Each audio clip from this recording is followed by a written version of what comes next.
Hello, class 12. This is Neha Arora, and I'm back with the same poem that we were doing previously, an elementary school classroom in a slum. So, before moving further, I think we should take a review of the poem. A brief review will be there. So, we were reading about the children who were studying in the elementary school, and they had been facing so many hardships in their lives because of the social injustice in the society. The children's faces are compared with the gusty waves, but they're totally opposite to them because they were not so much and not having much energy. They were far away from those gusty waves because the children were very weak. They had no energy, and their faces were pale, dull, which shows the symptoms of malnutrition. The children had a stunted granal disease because which they had inherited from their father. A tall girl is sitting at in the class with a weighed down head because she is shameful of the poverty. The children are also compared with the rootless weeds because they are not having any kind of significance in the society. They are unwanted. That's why they are called rootless weeds. The classroom is dim. It's untidy. There is also a child who's sitting at the end of the class and he has full of dreams in his eyes. Then we read about, yes, the people who have donated. The names are written on the wall. There is a Shakespeare head whose head is compared to a civilized dome, which is seen far away in the city. The children have nothing to do with the map which is there in the class because the map only shows the destinations of the world. But these children cannot go anywhere. Their only destination, their only world is the world that they can see out of the window of their classroom. Their future is just painted with fog. There is nothing bright in their future. They have no hope that their future will be better in the better. They are hopeless. They're where they are living, their condition is so pathetic that the streets are so narrow, and they are always covered with the lead sky, means it's polluted also, and they are away from the rivers and the capes and the stars of words, means there is no beauty in their life. There is no ray of hope in their lives. That's why these children are away from the life that they should get, but they are not getting that, which shows the social injustice. Let's move to the third stanza. Let's read the stanza first. Surely Shakespeare is wicked, the map a bad example, with ships and sun and the love tempting them to steal, for lives that slyly turn in their cramped holes. From fog to endless night on their slag heap, these children wear skins peeped through by bones and spectacles of steel with mended glass, like bottle bits on stone. All of their time and space are foggy slum, so blot their maps with the slums as big as doom. So the picture of the Shakespeare, which is hung in their classroom, he is called Wicked. We all know Shakespeare. He was a great poet, he was a great dramatist, an English dramatist. He was very famous, and mostly people say that when we hung the picture of scholars in front of us, yeah, or in the premises where we are studying, they give us some kind of motivation, inspiration to do something better in the society, to become a better person like him, also like become famous like him. But do you think that Shakespeare can inspire these children in any of the way? Do you think he has any kind of importance for such children whose future is almost blotted with slum? They are meant to be in the slum. They are destined to be in the slum. So how Shakespeare can be a good example for them? How Shakespeare can motivate them? He can't lead them. He can't become a leader of these children. That's why he is called wicked. So the children in living in the slum area have faced so many hardships that they feel that every person is their enemy. For them, Shakespeare is an evil man. They don't find the map to be a good thing. They were never liked or loved by anyone. Therefore, they hate almost everyone.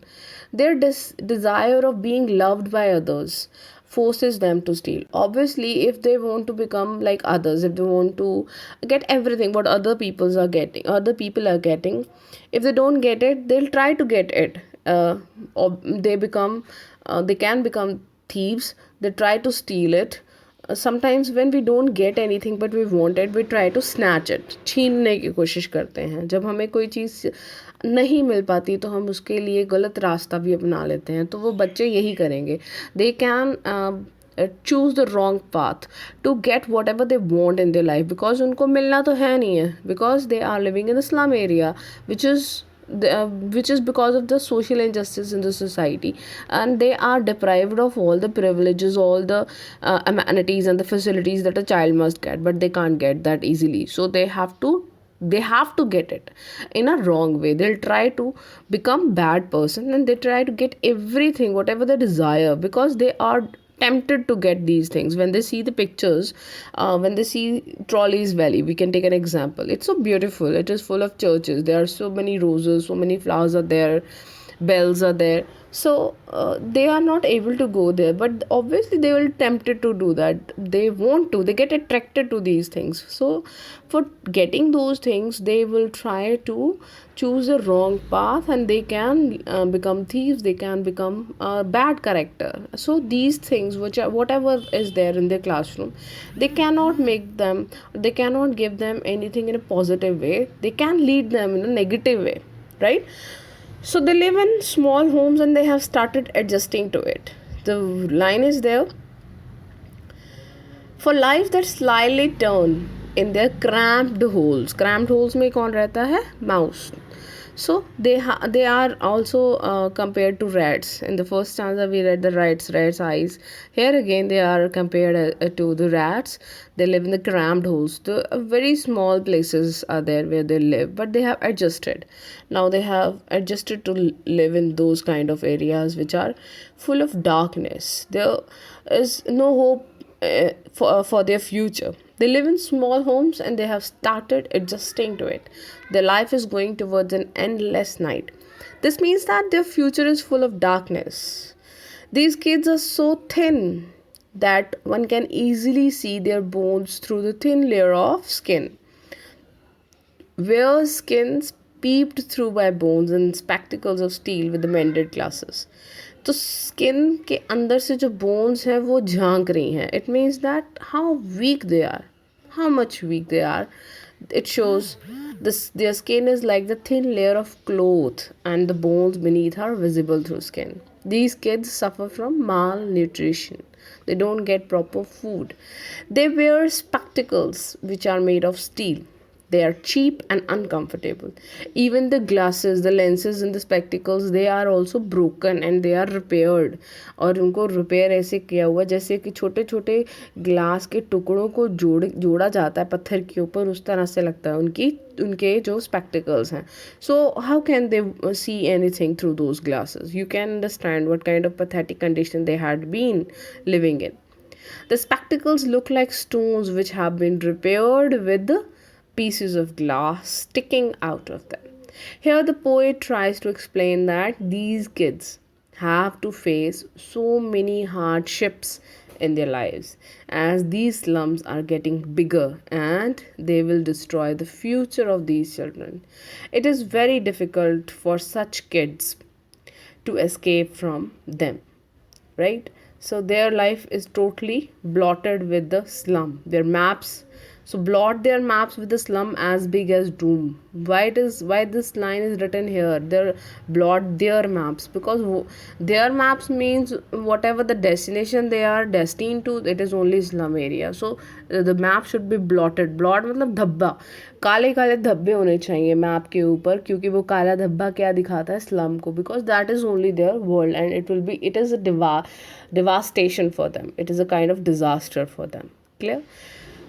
The third stanza is clear, I hope. Now, next, let's move to the last stanza of the poem. Unless governor, inspector, visitor, this map becomes their window, and these windows that shut upon their lives like catacombs break open till they break the town, and show the children to green fields and make their world run azure on gold sands and let their tongues run naked into books, the white and green leaves open. History theirs whose language is the sun. In this stanza, the poet says that the government should take notice of the problems being faced by these kids, like the people, authorities, for example, governor, inspector, or the people who come, like some people, some rich people visit these kind of places to donate some money. So these kind of people also become also have some kind of responsibility. They can do something. They, if they notice the problems that these children face, then they can do some change in their lives. And the poet is also requesting them. The poet urges them to change the life of these kids and make the world map a reality for them. So, what is the map meant for normal people? It will be also same meaningful for these children if these people try to do something for them. There is a need to break the restriction which are put on them due to poverty and lack of resources. He wants the governor and the public to help these kids in achieving their dreams.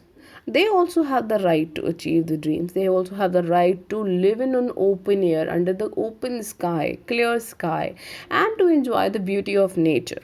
But they are only meant to that confined, dark, dirty place, which is also compared to a cramped hole. You understand how rats live. Their life is so pathetic. They don't get proper food. They're always greedy. So imagine these children and compare them with the rats, as this will take them away from fog to azure sky. Azure means deep blue. Color of the sky is blue. So the fog means which is full, which is gray.